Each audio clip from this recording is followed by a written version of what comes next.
So we'll spend like 10 minutes to go through on a high level what is our IGC strategy for 2025 and beyond, which will help us grow and support the devotee community here in the greater Cleveland area. So we already said the prayers as part of the class, so I will quickly skip that. So Srimala Prabhu and we attended ISKCON North America Leadership Conference in October 2024. I will just provide a few key takeaways that we came out of that meeting. That will be beneficial because that will help us, help all of us understand why we are going in a particular direction, which is it has to be in alignment with the entire organization and meet the goals and vision that they set. The vision or the goal that they have is called 335. If you might have seen Srimala Prabhu sometimes wearing a sweatshirt that says 335, it is because of that one where the ISKCON of North America set a goal called 335, which is to make 3% of the population of entire North America, both US and Canada, practice Krishna consciousness by the year 2035. So that's the significance between 335. 3% of the population of North America is approximately 12 million people. And what does following Krishna consciousness or practicing Krishna consciousness means? Means these are the two criteria. If someone is chanting at least one round daily or attending at least 10 programs conducted by any of the ISKCON organization, then that means that like these programs include Sunday feast, satsang, Bhakti Vriksha festival, celebration like Ratha Yatra, all those things. If they are attending those, that means that they are a patron or a member, or they are very much favorable, or they are practicing Krishna consciousness. So we can count them as part of the devotee community. And that means that we will be able to achieve that or contribute towards that goal. And how does it apply to our goals and strategies? This is what we were thinking. And of course, is all a draft version, and we can fine tune it based on any inputs that we get from here. So this is the one you can think this is the first meeting where we are um, sharing this to get feedback, and then we will fine tune or optimize this and go further. We would be continuing to conduct the regular programs and services that we have been doing, especially the Sunday Feast program, the Bhakti Riksha programs that are going on in the festival programs. And adding on to this would be, we would like to open a temple or a permanent center to serve the devotees in the greater Cleveland community more effectively. Because having a rental center will be giving us access only for a few hours to associate. But if we have a center which is open 7 days a week, 24 hours, means like if it is at least belongs to us only, we can have ad hoc programs, ad hoc celebrations. We can meet devotees more often. Some devotees may feel comfortable coming on Thursdays based on their work schedule. Some people can come on Saturday, Sunday, and there will always be more opportunity for people associating with each other.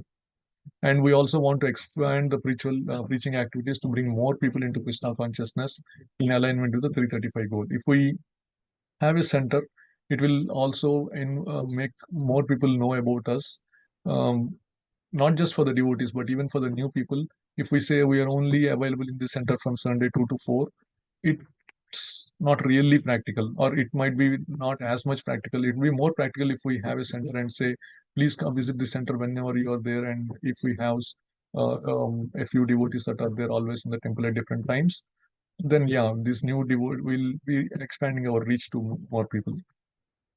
And obviously, if we go with the idea, right? Srimala Prabhu shared that Radha Natwar, like it said, what if we can, of course, Radhika Mataji and Krishna Prabhu, they have been serving the deities so nicely for so long.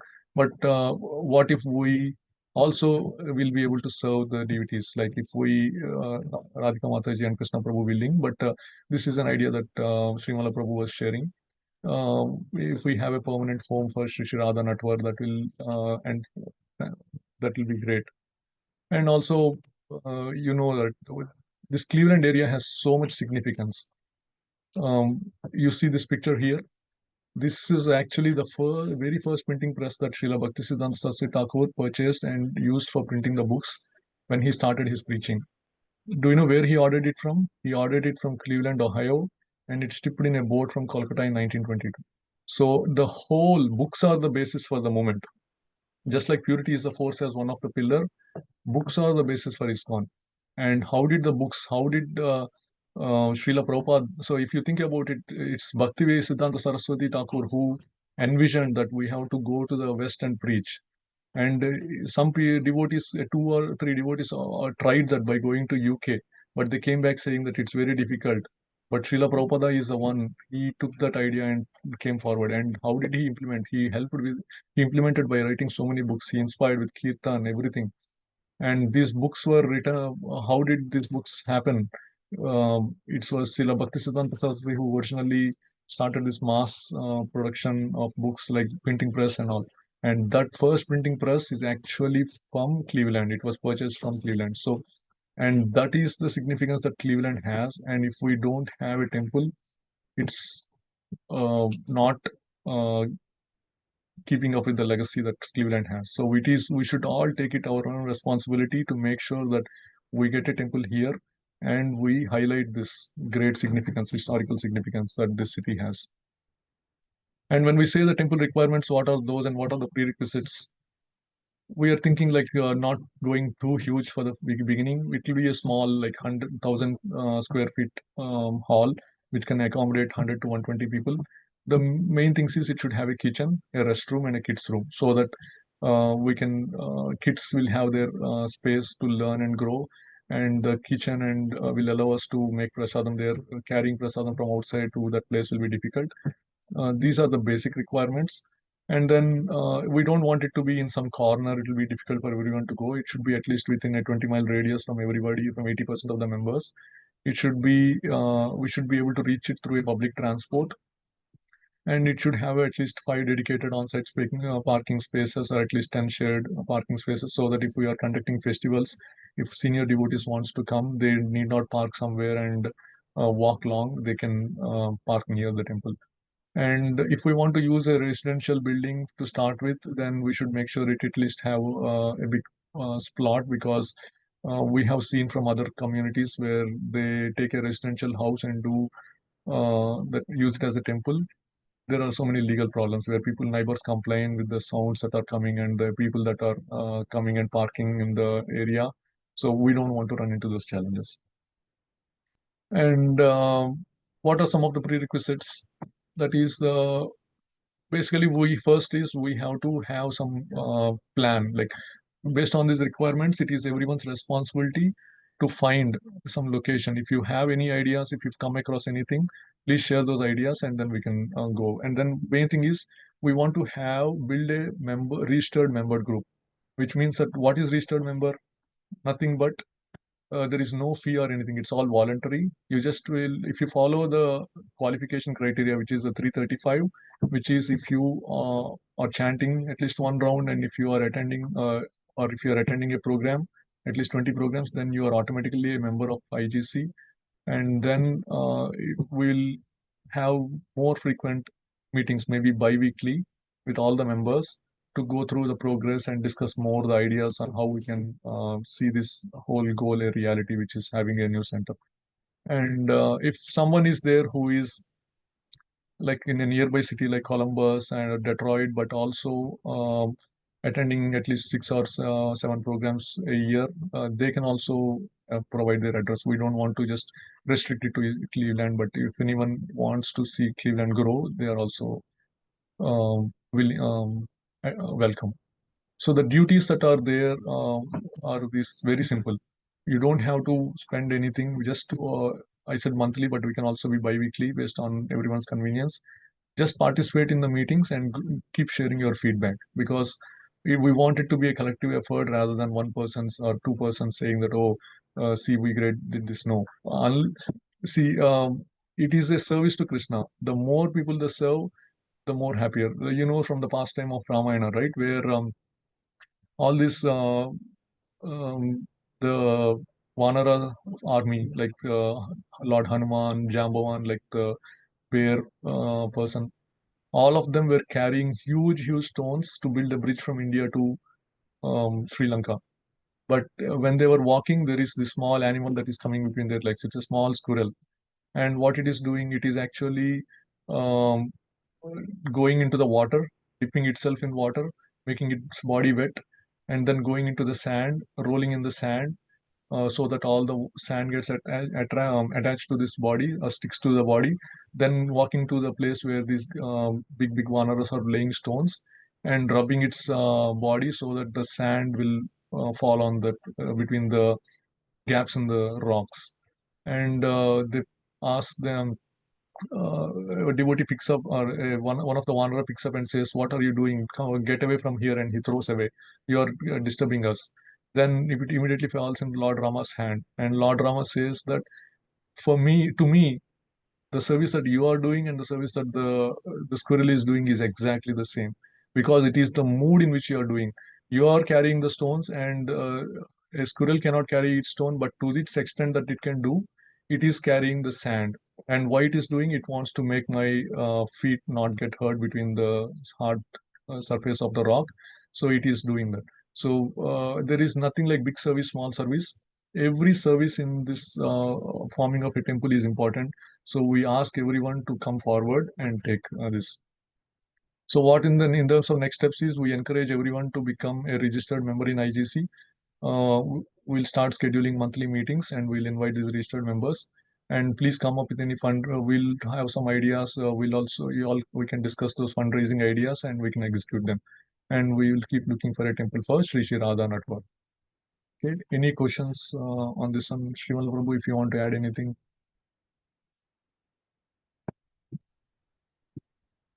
No, Prabhu, thanks so much for putting together such a nice presentation. I hope this invokes a little excitement in the congregation. And if you're interested, we'd also talked about making different committees, right? Because the most interesting thing about the 335 initiative that came from the North American Leadership Conference in October was that we've, for the last 3 years since we started in-person programs, we've been doing 85, I would maybe even say close to 90% of the things that they were recommending, right? We're doing the Bhakti Picture programs, we're having Sunday Feast, book distribution, um, etc. And the biggest takeaway for me was that there was a temple president meeting. Here, let me camera here. So there was a temple president's meeting with ISKCON Prabhu, and he asked, he did breakout sessions with all of us, and he said, "I want to know your challenges." Or no, first was it the challenges? It was the What is challenges going? first, right? What were the challenges? Yeah. And all of the challenges that the temple presidents had listed were all kind of the same for um, every community except Cleveland. And those were, they had um, they had no extra programs outside of their Sunday feast. There was no Bhakti Riksha. They had no young people. They were struggling with devotee care. They were struggling with preaching to Westerners, like all of these things. And the one thing they had in common was their Sunday feast were successful, right? And when we got back together, Petit Pava and I were obviously in different groups. We got back together. We were talking, and we realized we're not struggling with all of these other problems that these communities have, right? Because we have a lot of youth, especially with, if you guys were at anybody that came to the program last night at Satyam and Samriddhi's, the kids were so fired up in Kirtan. It was so fun and so enlivening to have them be a part of the kirtan. But also we have the college preaching program that Akash Prabhu and Murali Krishna that are here with us today. Thank you, Prabhus, are helping to move forward. We had our first program on the CSU campus over Kartik, which is the first program we've had there probably since my wife attended, which was, I'm not going to age her out, but it was years ago. All right, it was a long time ago. Um, And 3% of the world's population, it seems like a lot. But if you break it down to Cleveland, if you see, even though there's not many people with us here today, the Sunday programs have been growing very consistently over the last 2 or 3 years. And it's due to all of our effort in attending and continuing to promote Sunday Feast. attending the kirtan programs and bhakti vrikshas, which mainly have been in Solent, and yes, a couple we're doing at Cleveland State, um, as well as book distribution. We had a couple big book distribution events last year, and because of that, the congregation is growing. So if you consider the fact that, maybe within I used to say we had about 100 devotees, right? That were practicing Krishna consciousness seriously in Cleveland. If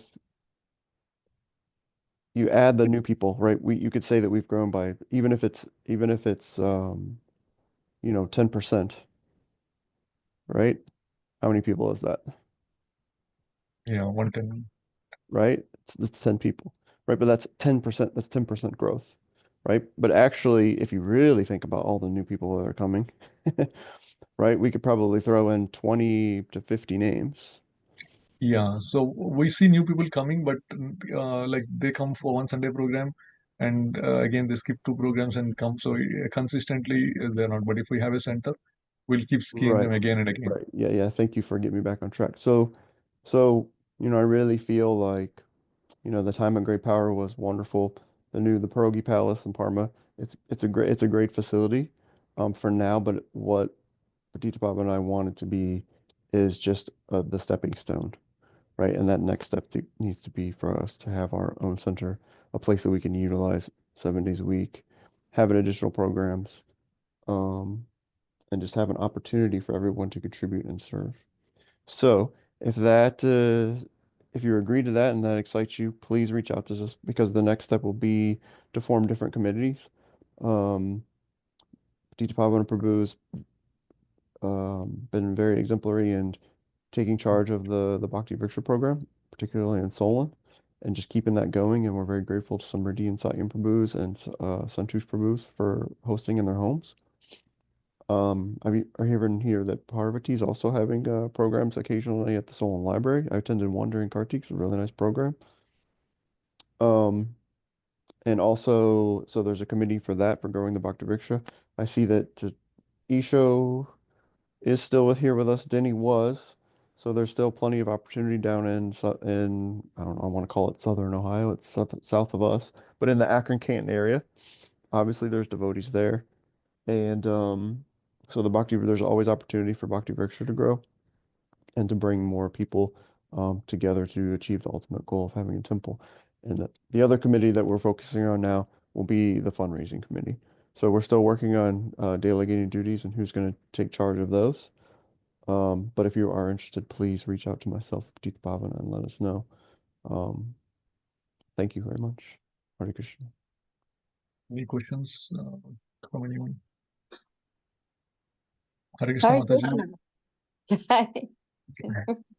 Go ahead, someone. Go ahead. No, I'm saying, please go ahead. Jai Prabhu, you guys have been moving right along.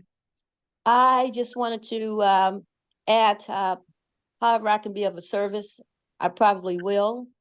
And I see myself being more attentive and involved when it gets warmer. Okay, so yeah.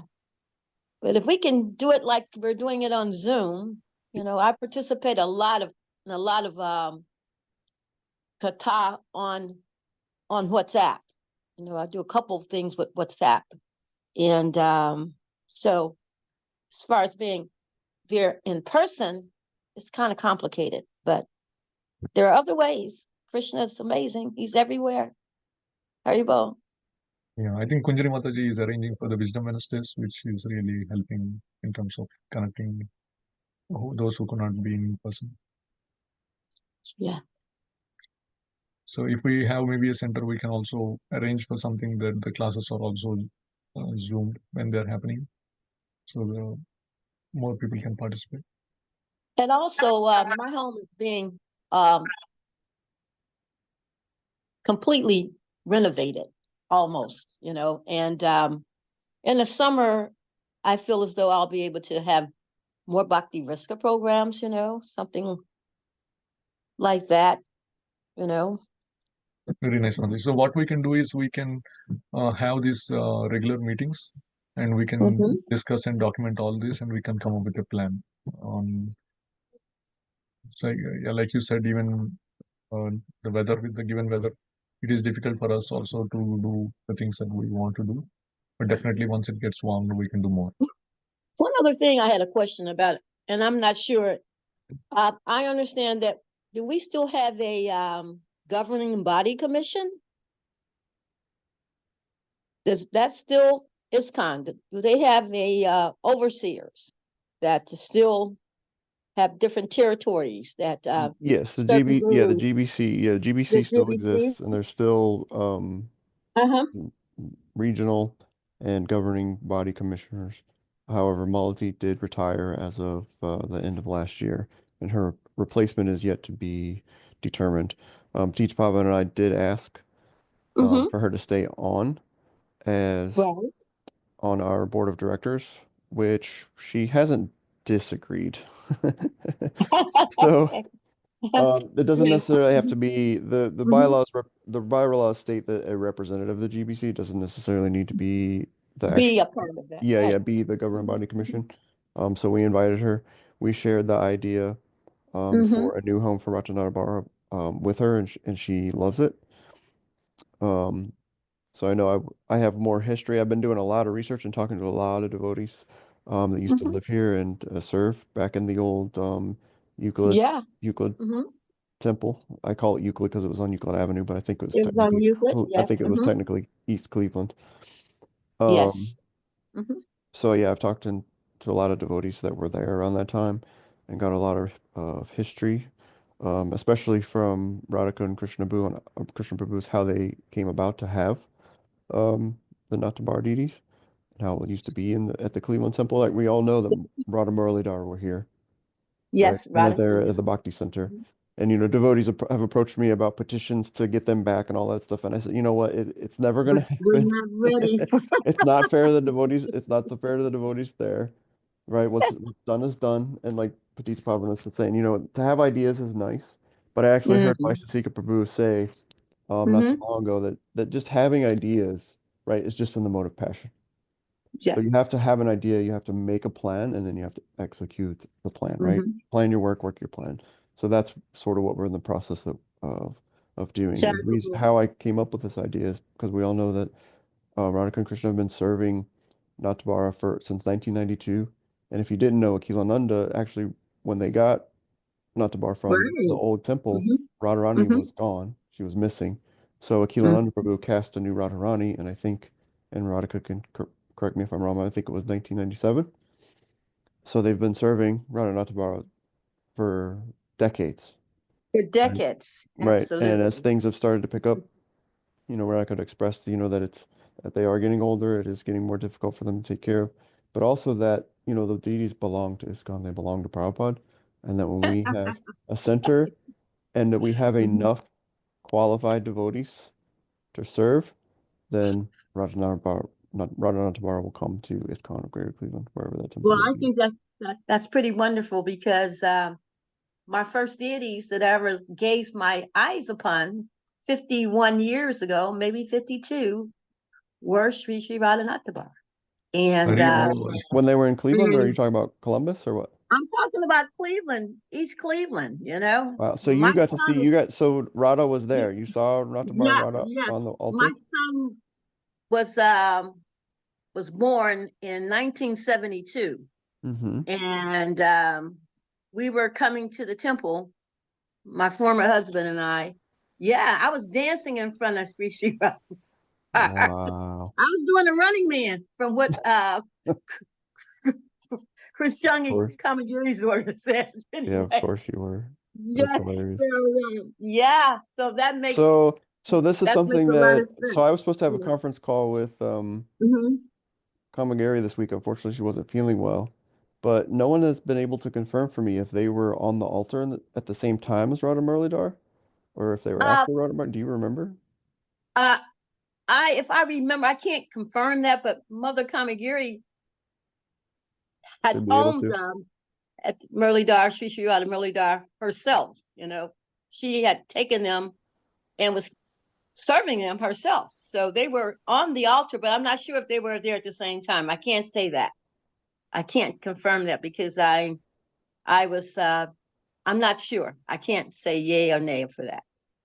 Gotcha. So you don't Mhm. remember a time when they were both I Rana don't remember a Natabar time when and they Rana were both, Muralidhar were there? Yeah, that's but one thing I'm still trying to figure out. I'm sure Kamagari will know because that's what everyone's he telling would me. know. And I He would forget definitely because when know. I moved here, Kamagari Hmm. was already gone. She was already taking off to Puerto Okay. Rico. So Okay. Oh, yeah, really? so I forget Okay. sometimes that she was that she was here. But Um, there are some sweet pastimes with Sri Radha Muralidhar. I do remember them being there, but I'm not sure if they were there at the same time again. Gotcha, So, gotcha. hmm Yeah, so I hmm mean, it's all gonna start. So my son and I, if I can share my screen. So my son and I hmm went and we took several pictures of Rana Natabar. And what we'd hmm like to do is we're going to blow this picture up. Everyone see that? Still loading. Yeah, we can see now. mm, Yeah, so we took some really nice professional lighting that my son has that he uses for his YouTube channel, his mm. videos, and his fancy phone, and we took several pictures and we kind of took a vote, and this is the picture that everybody sort of picked. So what we're Jai. gonna do is we're gonna crop out a lot of hmm this to come up with a background, and we're gonna make a bigger picture to take to Sunday program. And I would also like to mm, offer, small pictures for everybody to have in their homes. And I just want us to start mm. to think about, right, and just start to meditate on different ways that we can all serve um, Sri Sri Radhanathavar going forward and eventually having a temple for them. And you know Um, what? hmm I just wanted to add one more thing to make it full circle. Thank you, Radha, Radha, Radhika. Thank you so very much for taking on the service of and your husband of serving Sri Radha Natabar. But also, it would be full circle if you did have Sri Radha Muralidhar. You know that, right? Again, yes, we know, but unfortunately, like I said, the past is the hmm past, right? It's time for us to Okay. focus on now. Um, Okay. and I actually went as far to track down the little deities, but I found out that hmm the devotees. She is in Gitanagari. Help me out, Kunjari. Are you still on? Divya. Did Divya you? and her husband Oh at the yeah. time, they were running hmm Sunday feast out of their home for a while at Krishna House. She had Chota, the brass Radha Murlidhar, from Oh. around the early 90s until the late 90s when she gave them to Kamagiri, who then reunited them with Maha Radha Murlidhar in the Bhakti Center. So that's where they are now. But we have our little Chota Radha Murlidhar. Radhika Yeah. named these Radha Murlidhar, the little deities, hmm but I think those are her family deities. They'll be probably keeping those. But Jai. yeah, so that's what I want, right? I want us to look forward. I don't want to think about the past. I mean, the past is hmm important so we can learn from other people's achievements and also their mistakes. hmm But we just have to, we have to move on.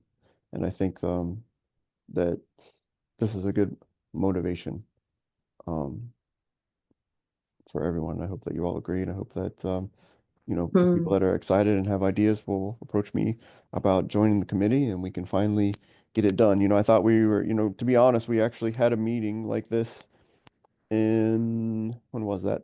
Just before Kartik, right, Prabhu?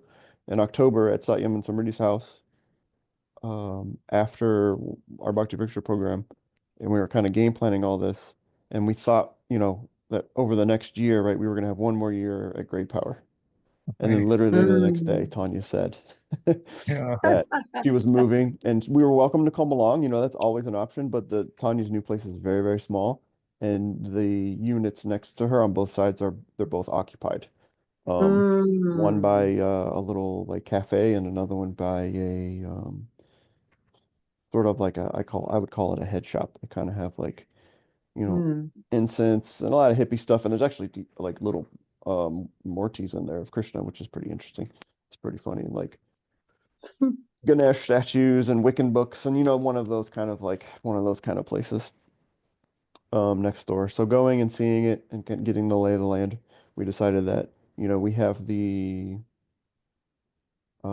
fortunate challenge that the congregation is just too big now for a place that small. So we feel that Pierogi Palace is just the right size a decent location, right? It's pretty central for everybody. Mhm. But again, we can only really use it 1 day a week. Right. Mhm. So, and to the financial responsibility of having a place of our own as it stands now also isn't worth it because we can't utilize it 7 days a week just yet. Right. So we have ample parking right now for everybody. There's a wonderful playground. So when the weather, because obviously we do need the weather in Northeast Ohio to cooperate, right, to have bigger programs. There's a wonderful playground and grassy area for the kids, and there's more than enough space for everybody until we can get our own place. It's Which wonderful. hopefully we will do within the next, I don't know, 6 months to a year, I think is very feasible. Can I interrupt for 1 second, Shamala?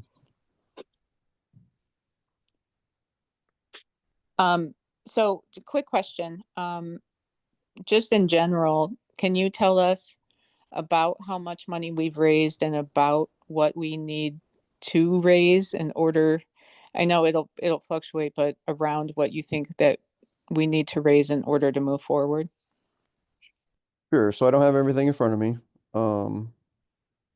But over the last, I would say 2 or 3 years since we've gone, which actually we've only been legit established nonprofit ISKCON of Greater Cleveland for about a year and a half. And then Petite Pav and I opened the bank account about, was that 2 summers ago? Or I was it think last so. summer? I think it was the summer before. Yeah, about 2 summers ago. And since then we opened that account with about $2,000. And thanks to all the kind devotees donations and our book raising and other fundraising activities, we have about $15,000 in the bank. So, which is a great achievement. I'm very proud of us for that, but also it's a drop in the bucket when we talk about buying our own place.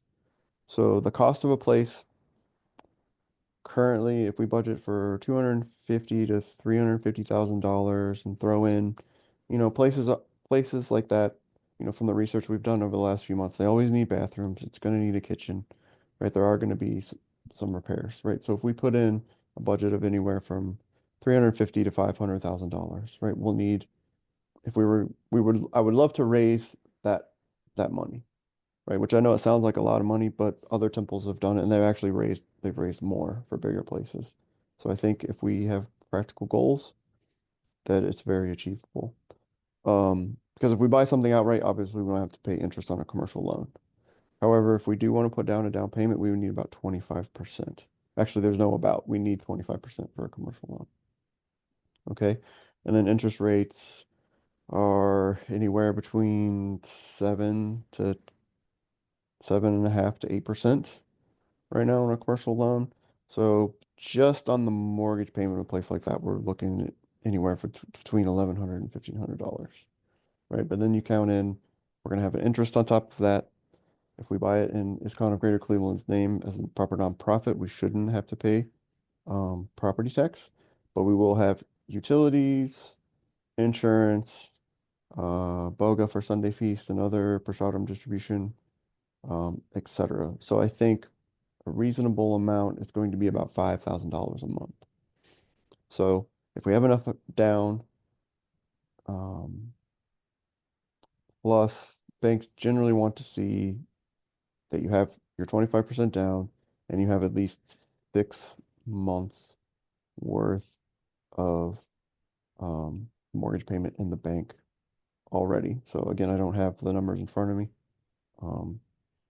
But let's say we go with do you guys want to go low end or high? Let's say high end, easy math, all right? $500,000, 25%. We need, 125. what's that? One more time? 125K for the down payment. We need 120. Yeah, we need like 125 grand now, and then another 30 grand in the bank. All right, so we need about, what is that? $155,000 to get us going. Does that answer your question, or was that too much information? Sorry. No, that was good. Thank you. Right. So yeah, so that's the reality of it.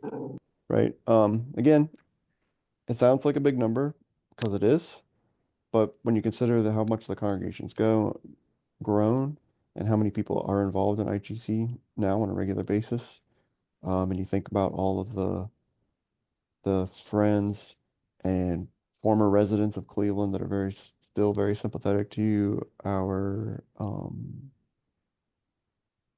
cause and our preaching here, I really do think it's very obtainable. So luckily we've had some very kind devotees donate through the first semester actually of 2025. So we have January, February, March, and now April, covered by Latamaji Priti and Karti Prabhu, who are now in Houston. Dina Bandhu Prabhu, who lives in New Jersey, they used to be here, made a kind donation that covered all of February. And Leela Smartin Prabhu is pledged to cover the cost of April for us. So we covered the cost of Pierogis. Pierogi Palace. Sorry, I'm trying to call it something else, but I just love calling it Pierogi Palace. The Ukrainian American Youth Association, we've covered that cost, that monthly cost, and that allows us to really focus on the fundraising going forward. So, any other questions? No, I just wanted to say that I will create a Google form and we'll email it out and people can sign up that way, to say that they'd like to participate in our, in our planning, and then we'll collect all the emails that way and go from there. Sounds good to me. Thank you. Sounds One other thing I wanted to say, that was wonderful information about Bhakti Siddhanta, Srila Bhakti Siddhanta, getting his printerpress from Cleveland. Yeah, when I Wow. read that, I was like That's shocked actually. nostalgia. Yeah, That's I think ISKCON Prabhu actually mentioned that in the lecture when we were in New Vrindavan, right? I think Yeah. so, yeah. Yeah, I was pretty pleased to hear that Wow. too. You never know, do you? Nope, Wow. sure don't. Yeah.